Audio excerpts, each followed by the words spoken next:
पाकिस्तान की आदत रही है कि वो अपने गिरेबान में झांकने से पहले भारत के पहलू में उंगली करने से बाज नहीं आता और वहां के मंत्री और नेता भारत पर उंगली उठाते रहते हैं कि भारत के मुसलमानों पर अत्याचार हो रहा है। लेकिन क्या भारत में हालात सच में ऐसे हैं? पाकिस्तान का राग नहीं बदलता कि भारत में हिंदू और मुसलमानों के रिश्ते बेहद खराब हो गए हैं, लेकिन वो खुद के यहाँ के हालात को लेकर एक शब्द नहीं बोलता। जब वहाँ के हिंदू समेत अन्य अल्पसंख्यकों पर अत्याचार करने और उनका धर्मांतरण करने की खबरें सामने आती रहती हैं।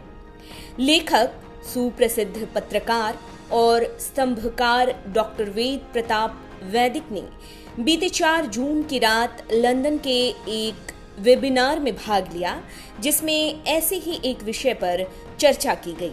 आइए उन्हीं के शब्दों में इस वेबिनार का हाल जानते हैं। कल रात लंदन में एक वेबिनार में मैंने भाग लिया। उसमें चर्चा का विषय कश्मीर था और भाग लेने वालों में दोनों तरफ के कश्मीरी और पाकिस्तानी सज्जन भी थे। सभी का एक राग था कि भारत में हिंदू और मुसलमानों के रिश्ते बेहद खराब हो गए हैं और मुसलमानों पर बहुत जुल्म हो रहा है।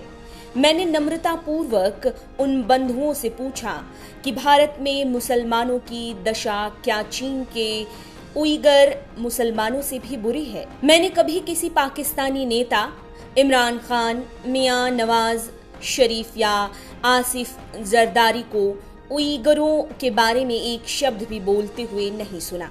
इसी तरह से भारतीय मुसलमानों की हालत क्या अमेरिका के काले लोगों की तरह है? क्या पाकिस्तान में आज तक कोई राष्ट्रपति, कोई राज्यपाल, कोई मुख्यमंत्री, कोई सर्वोच्च न्यायाधीश या कोई सेनापति ऐसा व्यक्ति बना है जो हिंदू हो या अल्पसंख्यक हो? जबकि भारत में इन सब पदों पर कई मुसलमान या अल्पसंख्यक रहे हैं और बड़े सम्मान व शक्ति के साथ रहे हैं। जहां तक मुसलमानों पर जुल्म का सवाल है, सरकार ने कश्मीर में जरूर बहुत सख्ती बरती है, लेकिन यदि वो वैसा नहीं करती तो वहां खून की नदियां बहती। उस सख्ती की निंदा भी भारत के विरोधी दल डट कर करते रहे हैं।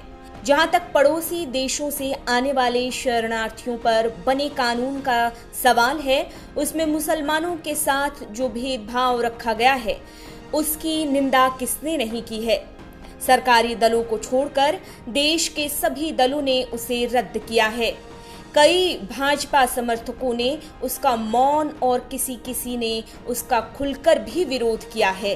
भारत के स्वभाव में लोकतंत्र ऐसा रम गया है कि कोई नेता अपने आप को कितना ही बड़ा 30 मार खां समझे, भारत की जनता उसे सबक सिखाना जानती है।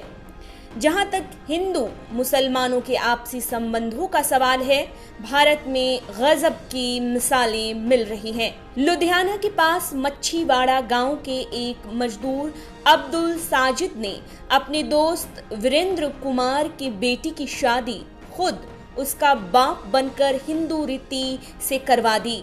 वीरेंद्र वगैरह तालाबंदी के कारण उत्तर प्रदेश में फंसे रह गए थे। इसी तरह केरल की एक मस्जिद में हवन करके एक हिंदू वर वधू ने फेरे पड़े। मुस्लिम जमात ने दहेज का इंतजाम किया और इमाम के पांव छूकर वर वधू ने उनसे आशीर्वाद लिया। इसी प्रकार गुजरात के एक मुस्लिम परिवार ने पिछले दिनों अपने एक हिंदू मित्र पंड्या जी का दाह संस्कार करवाया। पंड्या जी उसी परिवार के साथ रहते थे। इस मुस्लिम परिवार के बच्चे अरमान ने बाल मुंडवाए, धोती जनेऊ पहनी और अपने बड़े अब्बा के दोस्त की कपाल क्रिया भी की। ऐसा कब होता है? जब परस्पर सद्भाव होता है। यही सच्ची धार्मिकता है। आप देख रहे हैं नेट्रिक न्यूज, साहस सच कहने का।